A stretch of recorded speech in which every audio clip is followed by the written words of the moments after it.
It is time to begin our class. The scripture reading comes from Isaiah 36, the first three verses, and then we'll drop over to 37 from 21 to 38. It says, "Now it came to pass in the 14th year of King Hezekiah that Sennacherib, king of Assyria, came up against all the fortified cities of Judah and took them.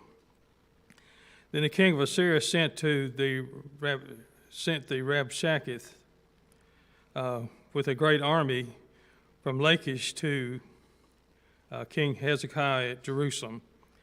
And he stood by the aqueduct from the upper pool on the highway to the fullest field. And Eliakim, the son of Hilkiah, who was over the household, Shebner the scribe, and Joar, the son of Asaph, the recorder, came out to him."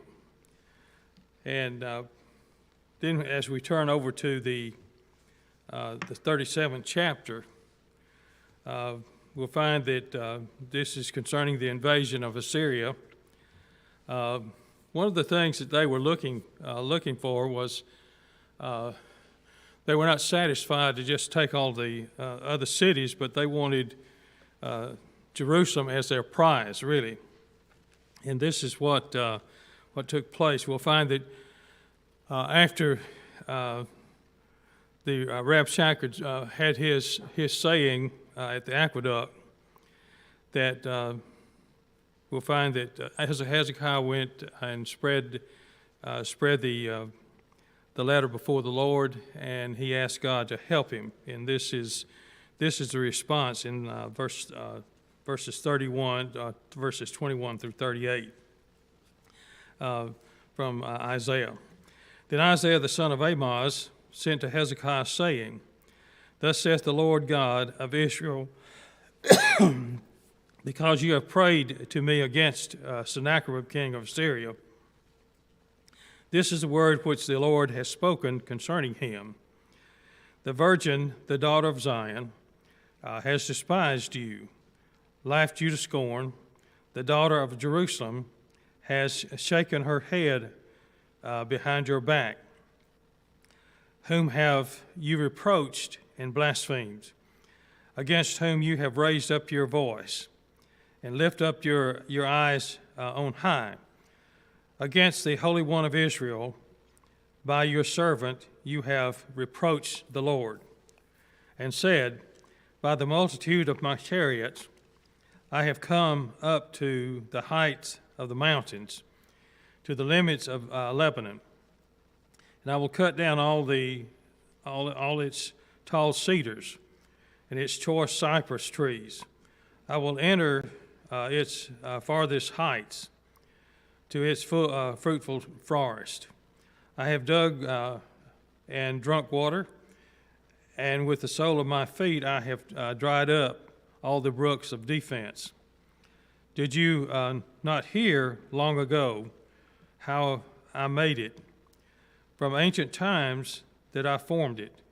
Now I have brought it to pass,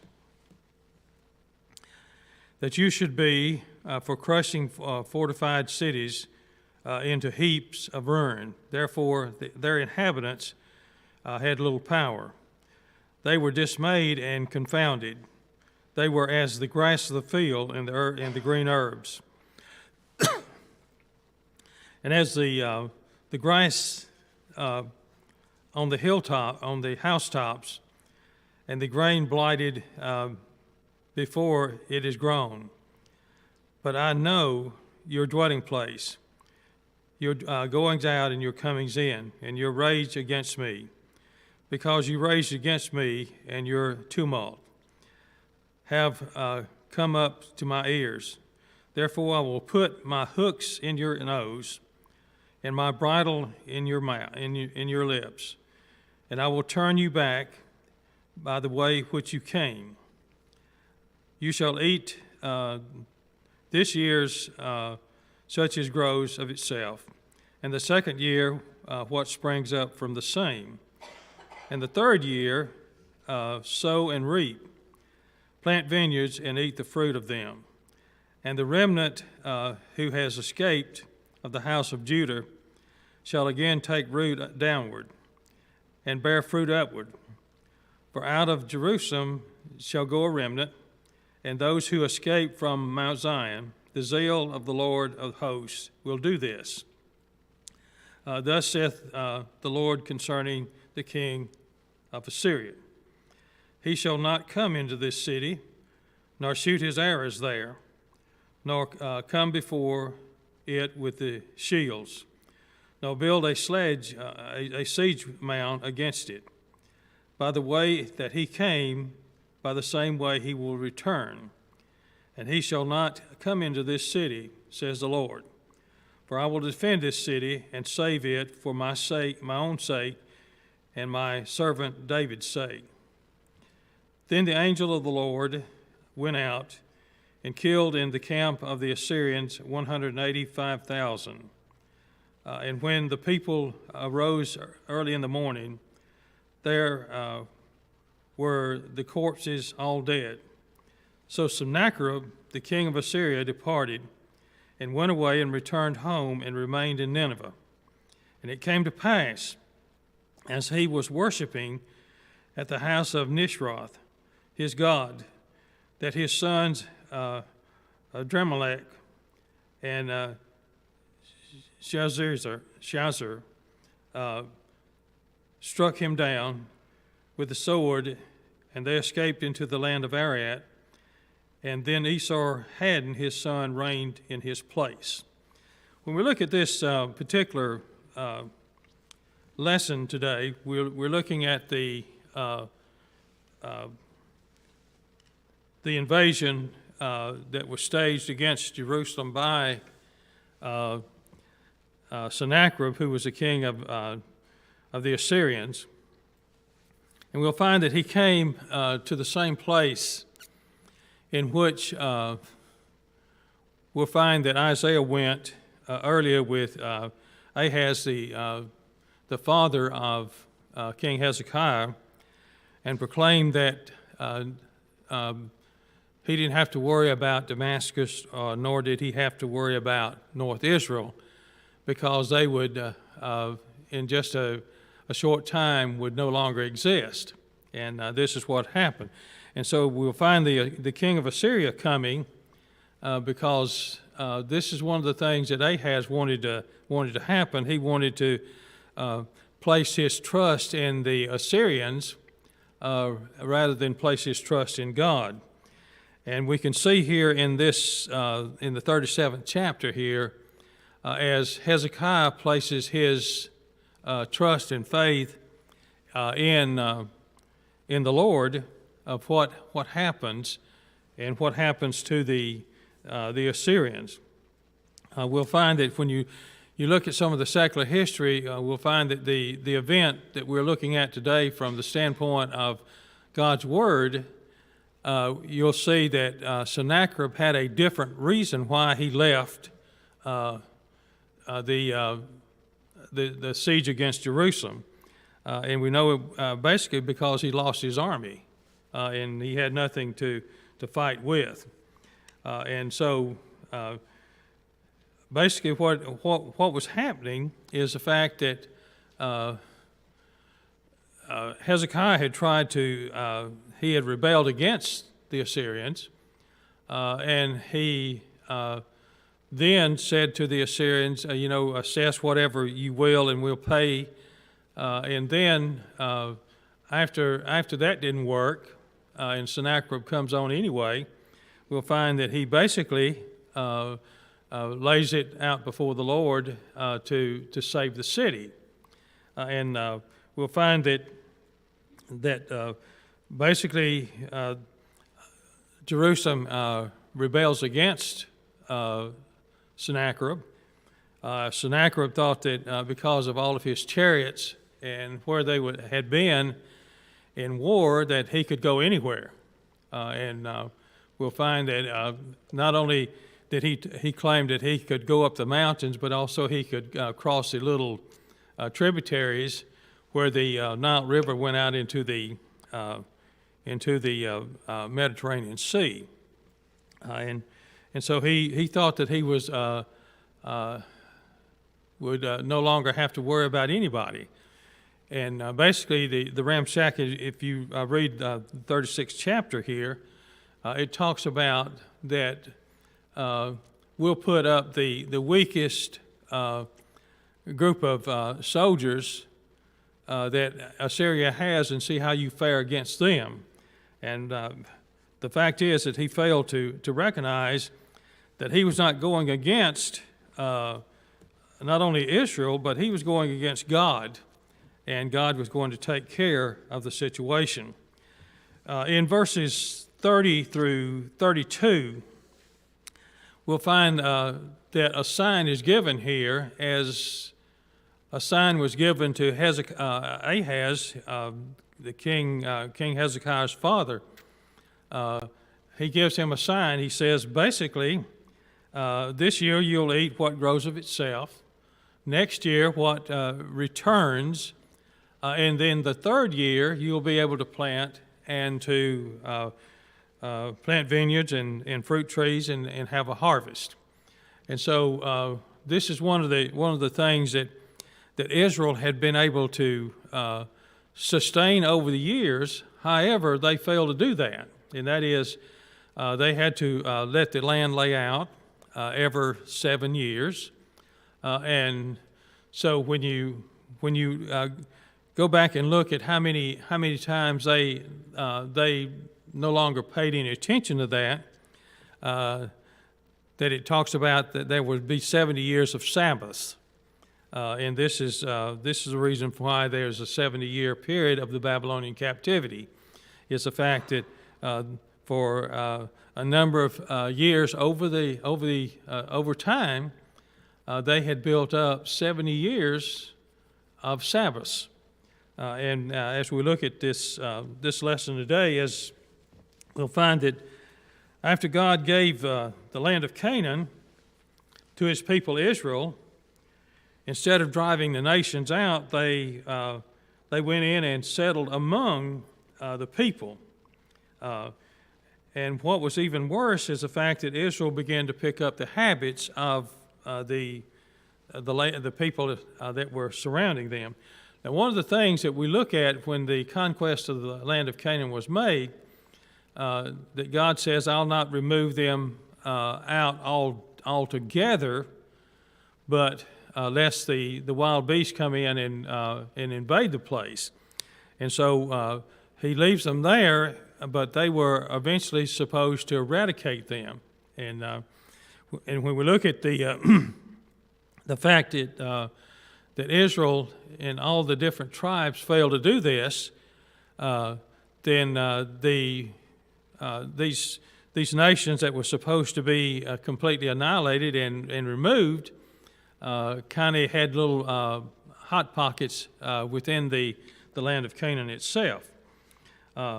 And we'll find that as a result, Israel turned to idolatry. And then truth is a promise. In Judges chapter 2, verses 11 and 12, we'll find that God sends invaders in against the Israelites, and some of these were the Philistines, the Moabites, and the Midianites. And we'll find that when the people turned back to God and they began to cry out to God for help, God would send a judge for a period of 400 plus years, and they would be relieved of their oppression. And so from the time of Joshua until the return from the Babylonian captivity, the people of Israel flirted with idolatry. We'll find that religious practices in Israel was closer to a henotheism rather than a monotheism as God wanted. He wanted them to recognize Him as the only true and living God and the one that would help them in whatever ways that they needed help. And so they looked at Yahweh as the as their principal deity, but they looked at other gods, such as providing the sunshine and the rain and the crops to grow. And when you look at the vast majority of the heathens, they had a god of fertility. They had a god that would send the rains. They had a god that would send the sunshine. And as a result, Israel kind of picked up on this idea. But when we look at what Isaiah says, Isaiah was monotheistic, and he says that Yahweh is the only God who exists. And God spoke through Isaiah to tell Israel that the worship of other gods would mean the downfall of the nation. And this is basically what happened. We'll find that during the 8th century, the first great power of the Assyrians was made known, and that appeared into Canaan. We'll find that Solomon probably died toward the end of the 10th century BC. And after his death, the single kingdom of David and Solomon became two kingdoms. You had North Israel, the 10 tribes that went to the north, under the leadership of Jeroboam, and you had 2 tribes to the south under the leadership of Rehoboam, who was the son of Solomon. And we'll find that for a period of time, we'll find that this was a divided kingdom.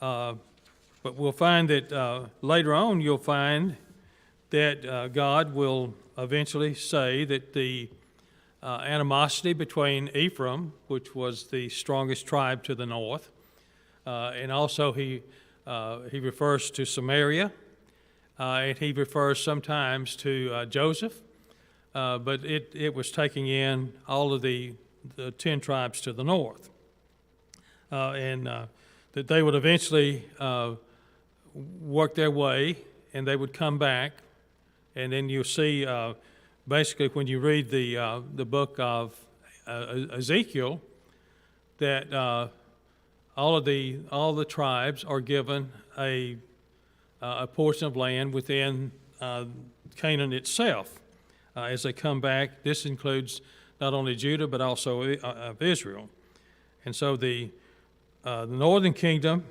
was usually the most powerful one, and we'll find that Isaiah and Micah prophesied in the south, and that Amos and Hosea prophesied in the north. And we notice that Isaiah is a major prophet, and one of the reasons why is the fact of the length of the book of prophecy that he writes.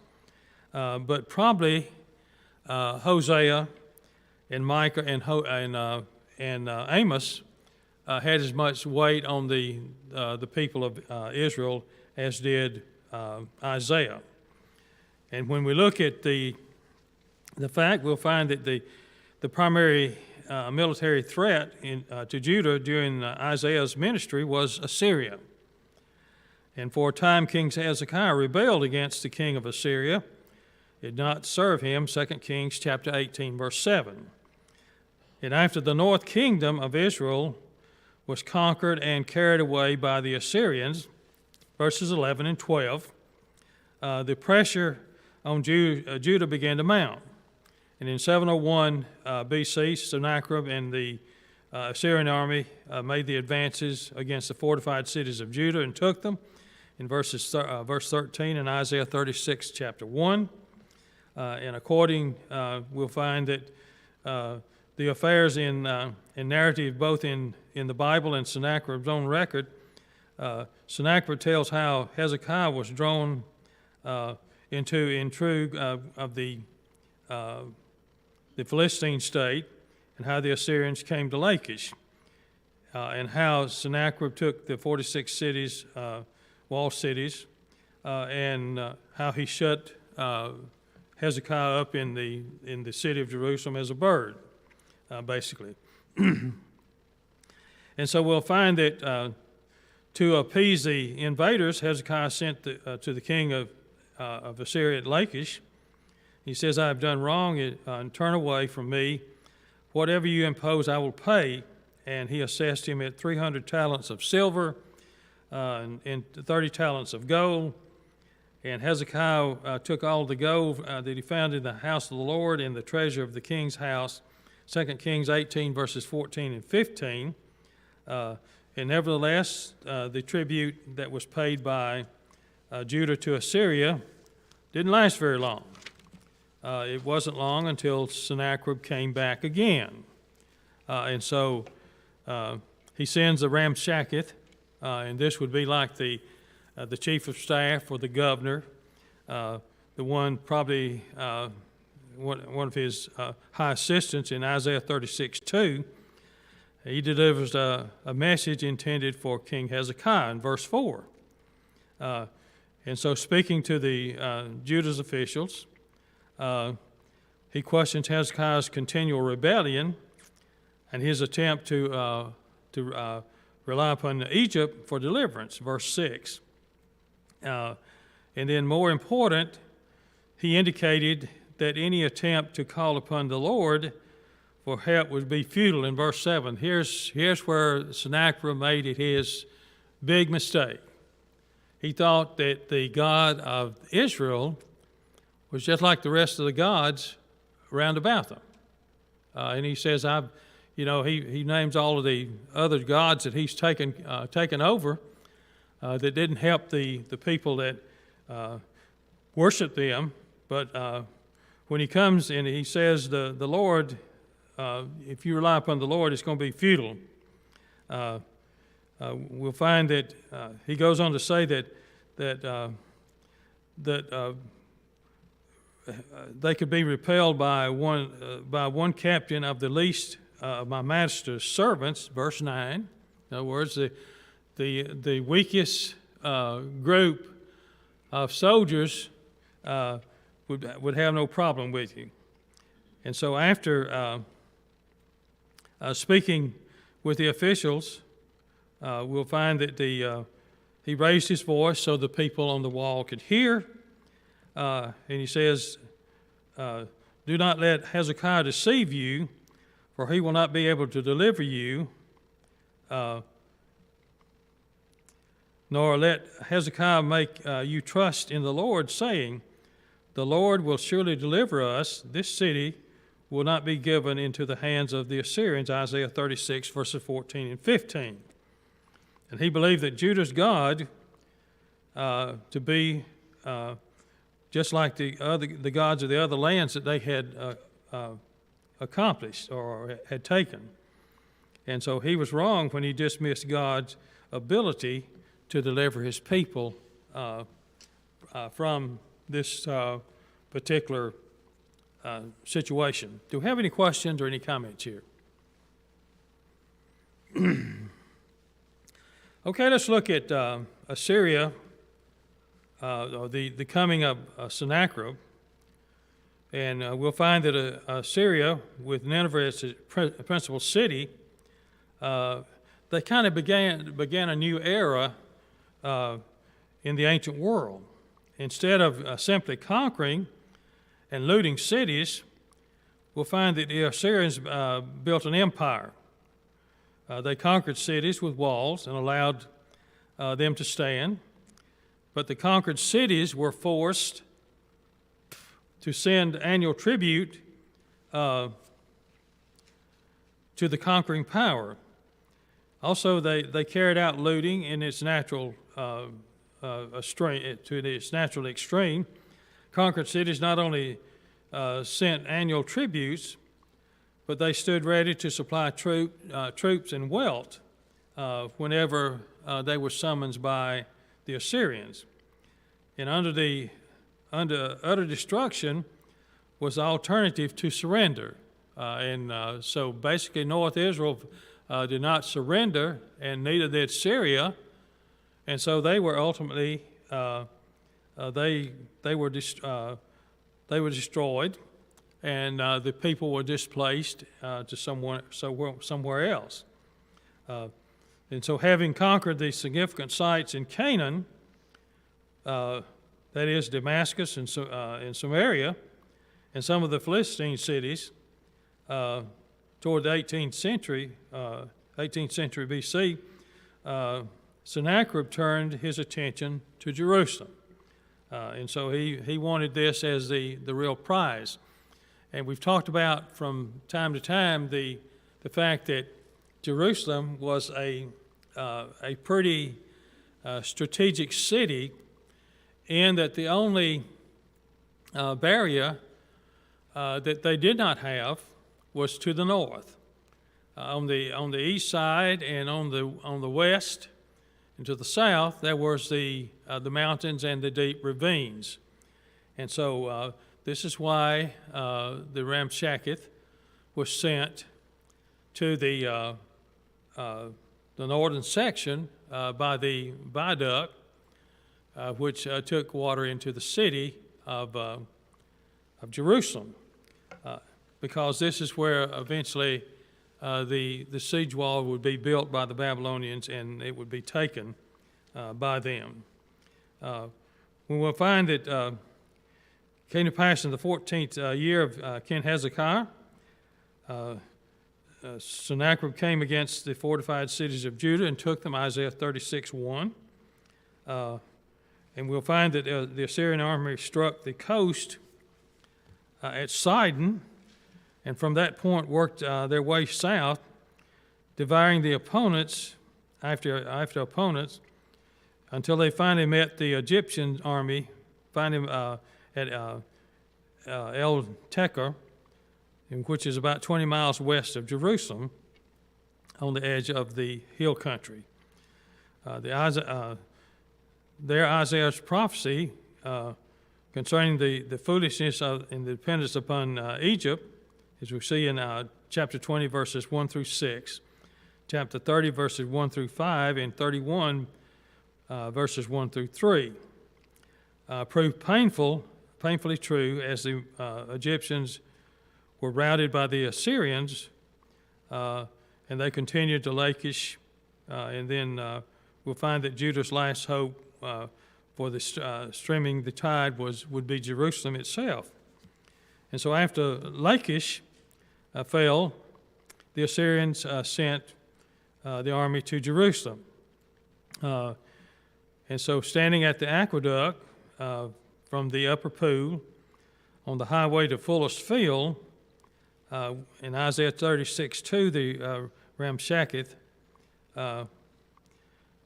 addressed Eliakim, Shebner, and Joar, officials of Judah, and he was standing on the same spot where Isaiah told Ahaz to not fear the king of Assyria in Israel in chapter 7, verses 3 and 4.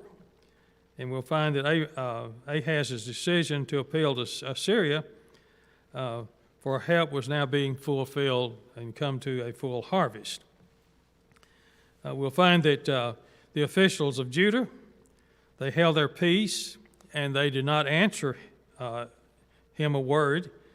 In 36 and 21, they came to Hezekiah with their clothes torn, and upon the report, Hezekiah tore his clothes, covered himself with sackcloth, went into the house of the Lord in chapter 37, verse 1.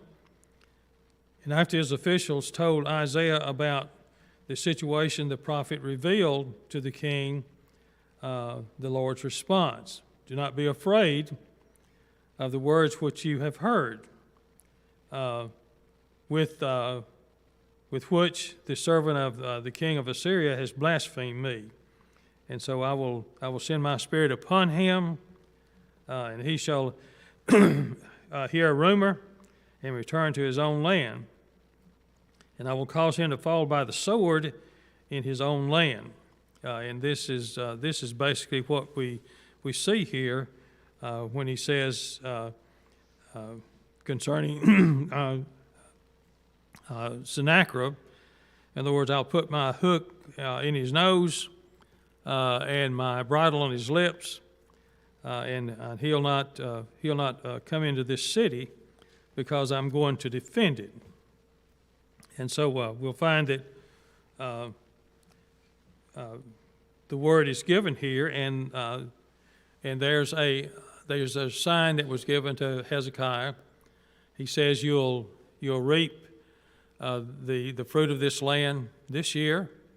What comes back next year, you will utilize, and the third year, then you will start to plant again." And this is basically the way it was supposed to be when they observed the Sabbath or the 7-year rest, and that was the fact that they let the land lay out. They didn't prune the trees. They didn't prune the vines, and the land lay out. And this the same thing could happen here if we did not use the idea of the crop rotation. If you plant the same thing year after year after year, you take all the nutrients out of the soil that particular plant needs, and as a result, eventually it will not bear anything at all. And so they would let the fruit trees and the vineyards and the land lay in rest, and whatever was produced, they could get. They didn't store it up, and then eventually in the third year they could go and plant the fields and the vineyards and prune and get everything back under control. And so this is the way in which God helped them to be productive in the land of Canaan. We'll find that Hezekiah turned to God in prayer in Isaiah 37:14. And he says, "Now therefore, O Lord our God, save us from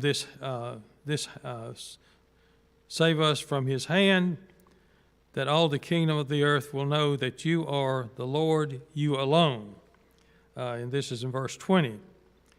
And so God announced his intentions to thwart the plans of the Assyrians.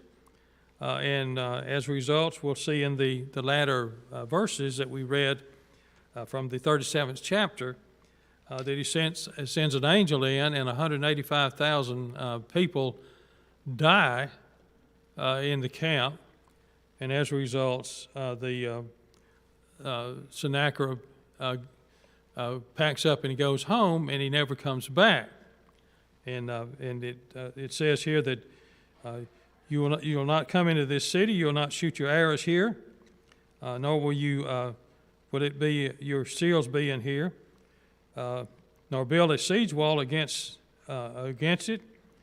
By the way that you came, you will go home, basically, and he shall not return to this city. And it says he went back to Nineveh and he stayed there, and he was worshiping in the temple of Nishrod, and 2 of his sons went in and assassinated him, and so he was taken care of.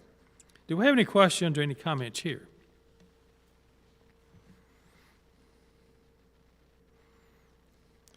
Okay, as we look at the Assyrians here as God's instruments, one of the things that we need to recognize is many times God used a nation that was probably more evil, or just as evil as Judah was, to punish them. But he says, one thing I want you to remind you of is the fact that they don't get away with it. Whatever the atrocities that they do, they will pay dearly for. And so we'll find that the Assyrians attributed their military success to their own strength and provisions. And this is Sennacherib's boast here, and a very arrogant boast. "By the multitude of my chariots, I have come up to the heights of the mountains, to the limits of Lebanon. I will cut down its tall cedars.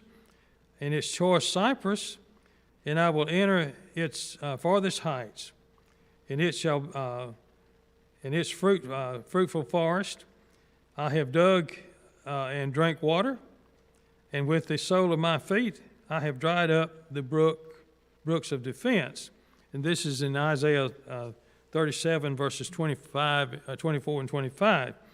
And the brooks of defense here is he's talking about he was able to cross over the tributaries where the Nile went out into the Mediterranean Sea. And so when you go back and look, one of the things that the chariots had trouble with was in the mountainous sections of Canaan. And they come to believe that Yahweh was the God of the mountains. And then they had the other gods that was the gods of the plains, where the chariots just kind of moved easily. And so they had gone from the wooden chariots, and they had gone to the iron chariots, which was a little bit more successful in going up these hills and mountains, and going across places where there was water or a marsh-like. And so they thought that they were very successful in doing this. And so as God's instrument, we'll find that Assyria was the instrument to chastise Israel, but also he held Assyria responsible for their arrogance and their violence. And as a result, we'll find that the king, for a king to kill another king or to sack a city, did not mean that the king for whom God spoke was free from his guilt. And one may obey God for the wrong reasons. He might, for example, be acting to enrich himself while carrying out the commandment of God. But then we'll find that the king of Assyria was God's instrument, but at the same time, that king also became a reproach to God. And by the multitude of my chariots, he says, I have come up to the heights of the mountain. Isaiah 37:24. He did not hear long ago how I made it. For in ancient times I formed it. And this is God talking. He says, he don't recognize that I'm in control here. And we'll find that God told the king of Assyria, therefore I will put my hook in your nose and my bridle on your lips, and I will turn you back by the way in which you came. Verse 29. And this is where the angel had gone in and killed the 185,000. And so there was nothing for Sennacherib to do but to pack up and go home. And so we'll find that Sennacherib described why he left Jerusalem, and the king's record stands in against a contrast of the Bible narrative. So he gives a different reason for going home, rather than saying, I lost my army down there. And as a result, we'll find that two of his own sons conspire against him, verse 38, and they kill him, and the Assyrians are defeated, and the city of Nineveh was destroyed by the Medes and the Babylonians, and they no longer existed. And so Babylon was only powerful during the time of Nebuchadnezzar, and after that the Persian ruled by Cyrus the Great, and under Cyrus Israel begins to make their way home and come back to the land of Canaan. And so as we look here, we'll see that that God reminds the fact that Sennacherib had underestimated what he could do. And he thought that because of all the chariots, that he could come in and just kind of take over. And so the chariots here would be very similar in nature to the tanks that are used today in warfare. And so we'll find that God exercised his power over both the Assyrians and the people they conquered. And he remained in control. And he said, I'll put my hook in their nose, my bridle in their lips, and I will turn back, and he will go back the way he came. And so as a result of that, we'll find that the sovereignty of God and the real power of sinful emperors and all the energies and brute strength, even violence, belongs to their horses. All the wisdom, direction, and purposeness, the guiding torch, belong to the rider, as we see in chapter 10, verses 5 through 15. And we'll find that Assyria would, as Isaiah predicted in 37:7, retreat from Judah in verse 37. And so, do we have any questions or any comments here as we look at the sign of the remnant? Okay, when Ahaz was king of Jerusalem, the city was threatened by combined forces of Damascus and Samaria. And we'll find that Ahaz was given a sign. He says, before a young lady, a virgin, could conceive and bear a child and rear it to the age where it could make its own judgments as far as choosing its food, that they would be removed in Isaiah 7, verses 14 through 16. And this happened. And we'll find that the same thing here when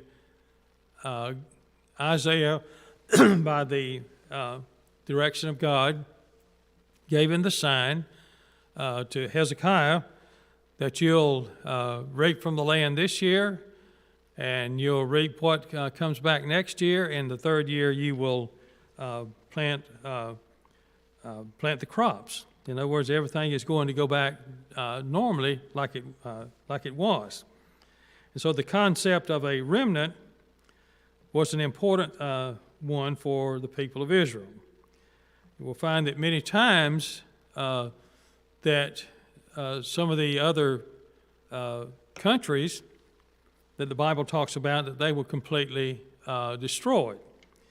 Whereas we'll find that God always and always would provide a remnant of his people.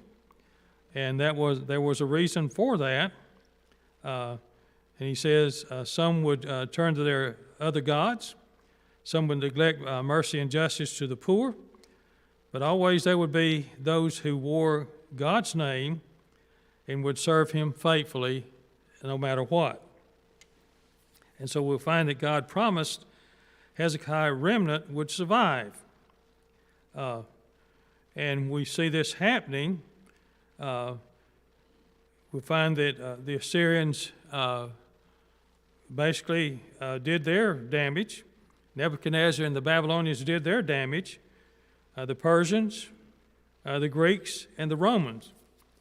And that God preserved a remnant of his people through all of this. And we know the reason why, in the fact when Paul, as he wrote in the book of Galatians, in the fullness of time, God sent forth his Son, made of woman, made under the law. And we'll find that basically what was going on, there was a world power, the Romans. There was a universal language, the Greeks. And so people could move from one place to another. And so therefore the church thrived during these times because of the fullness of time, and it met with God's challenge and what God wanted for his people. And so as we look at the remnant was preserved so that God could fulfill his promise made to Abraham, that in thy seed, singular, all the nations of the earth would be blessed. And so God made the king of Assyria understand that he would never come into the city of Jerusalem. He would never be able to bring his shoot arrows there or burnish his shields there against them. But God would provide help for his people, and he would provide for the sake of his own sake and the sake of David, his servant. And so therefore the Davidic king, Hezekiah, would remain. And so the Bible only says that Sennacherib, king of Assyria, departed and went away and returned home and remained in Nineveh, in verse 37 of chapter 37. Do we have any questions or any comments here? Anyone?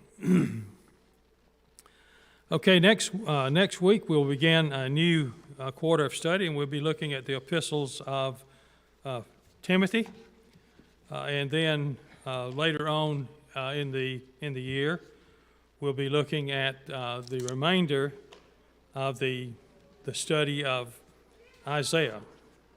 Okay.